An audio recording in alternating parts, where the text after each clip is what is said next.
Now it's starting to get really exciting. We're going to move things from the planning circle onto some grid paper. So only the things that are in this purple writing, or the stuff category on the outside ring, are going to go onto a sheet. And I've gone ahead and kind of mapped out some common items that are in certain rooms in the landscape, and I've got those as a PDF for you to download.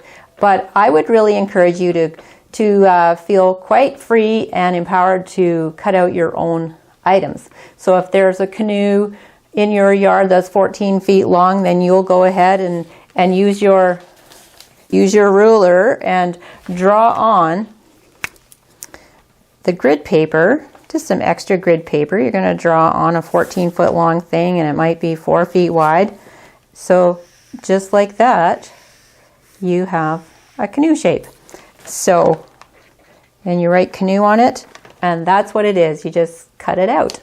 So what I've done is gone ahead and given you some basic shapes of chairs and tables and a pond and a screen. So this was for the courtyard entry that we just mapped out, and I've put on some shrubs. So once again, I find that if it's colored, it does show up a lot better. So I've gone ahead and colored this one, and you can see it's a lot easier to understand what the items are. So like Martha Stewart, I have gone ahead and cut those out as well. And now we have, on a piece of transparency, I've put some tape or that removable adhesive stuff that comes in a little package like this. You can use that to just tear off chunks and put it underneath. I find Scotch tape rolled up works really well. So now you've got all these elements that you have already decided that you wanted in your planning circle. So we've gone step by step to bring you to this point. And now we'll take these items and we will move it to the base plan. So what I would suggest you do first is to get a couple of larger circles and put on the things that take up the most space. Like if you're going to put a patio area out in the front yard, I think this is let's see, that's about a 12-foot patio. So you can change these. You can make it 10 by 10 or 8 by 8 or larger and make your own. But for this plan, we have a 12 by 12 square. And you can see that when I put it onto the base plan, on the transparency circle, I can move it around. And so I don't get all stuck with sticking it on and trying it. I just leave it as a very mobile piece on the plan. And so if I were to have a larger element like a pond, I would put the pond on as well, on a different circle. And then I would just play with the two of those to see how do they actually interact with each other on the plan. So a patio, of course, is going to interact. You can see the traffic flow line here. So there's going to be some kind of interaction with that it's one side. I'm not going to put the patio square in the middle of the sidewalk. I'm going to have it either this way or angled. And part of my decision making is how close am I to trees. If I wanted to use this space and tuck it right in there, then that tree that's against the house would have to go. And if I wanted it on a 45-degree angle, then I might do something like that. And so I could keep both of those trees. And then the walkway is butting up to the patio.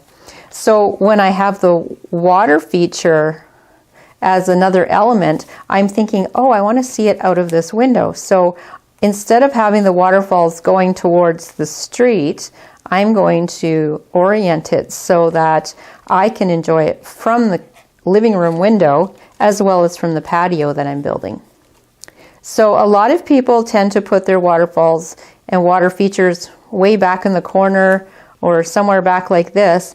And I find I like to enjoy them from as many places as possible. So I'm going to tuck it more under this apple tree and enjoy it from here and here. And then anyone coming up the sidewalk is also going to be able to enjoy it. So that's what I'm starting to look at. Would I like it this way or that way? And you can see how nice it is when you put them on these circles, that you can just play with it and enjoy this process. So when I'm looking at the notes that I wrote underneath from my site analysis, now I can see that there's some wind that comes from this direction, maybe a snowdrift. And so I can say perhaps I'll put a screen somewhere along here, and it might go, in here behind the waterfalls. And now the waterfall has a bit of a backdrop to it. And if I wanted some privacy from this house because it feels really close visually, I might be inclined to put a tree here. And so you can see how easy it is to start to add elements that work step by step. And I'm also still looking at the traffic flow that's going through here. So that's another reason for not putting the waterfall into the corner, is that it would block my access. So having it over here means I could still have a little bit of a pathway. So now that I'm feeling, this is kind of a nice spot for that, I'm going to jump back across the sidewalk and say, how would this landing work? What if I made a bigger landing that kind of was on an angle as well? Could I incorporate the existing landing with a bit more and make the stairs come down on an angle this way? So that's kind of fun to play with. And usually at this point I would put some of the furniture on. So I would put the bench here, and I can see that my traffic flow is going past here. So this is why it's really nice to have that reminding you, because now I wouldn't necessarily put the bench into that corner. I would keep it into that corner. And then I'm thinking about a couple more chairs. So I'll bring those out. And again, I'm placing them so that they still have a gap here for walking through. And then I have my low table. So you can see it's really easy just to color things in with a marker. Doesn't have to be perfect, and you have everything colored. So when I'm coloring, I actually am being aware of what the different colors mean. So in this case I have chairs and benches, and so I colored the screens in the same color. So I know that those are structural things in the landscape that are moving around. So as you know from our space and flow discussion, where you put a screen is actually quite important. So putting it close to the chairs will make this area feel quite scrunched, whereas if we move it back behind the apple tree, we would actually have room for some flowers in front of the screen. And the sense of the room where that whole bubble is, becomes a little bit larger feeling and just more spacious and inviting, because now you can put some extra elements in there. So yes, you can add a shrub in, and there's already a tree and some flowers, and then we go back over now to the other side of the sidewalk, and we say, how does the pond and waterfall look? Maybe we need to add a few more shrubs in under the apple tree and in under here and on that side.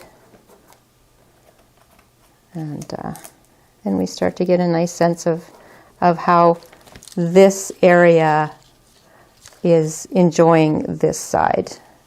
And again, we can just play with that waterfall still a little bit, and we say, well, that shrub might block the view, so I might move that over here. So it really allows you to play and to enjoy this process. And then we also have some pots. So there might be a pot of flowers that we work into here instead of putting another shrub. And perhaps on this side of the walkway we already have some color here. So you'll notice I colored the pots the same color as the flowers. And that way I can get a sense of, am I distributing some color around the garden at the same time? And you'll see I've got the two purple shrubs kind of offset from each other. So there's becoming a sense of balance now as well when we work at these things at the same time. So you can see that that's quite a fun process, and you're able to do that with all of the rooms in your garden. So all of these planting circles that you've made, all the different rooms, it could be a kitchen, dining room, I've got them all kind of mapped out for you. You'll do this same process and just go step by step through the landscape, remembering your traffic flow and remembering all those things that you had noticed in your site analysis and where you like to move and walk. And what you're going to find is that it will start to hang together a little bit. So I'm hoping that you enjoy this and have really a lot of fun with it.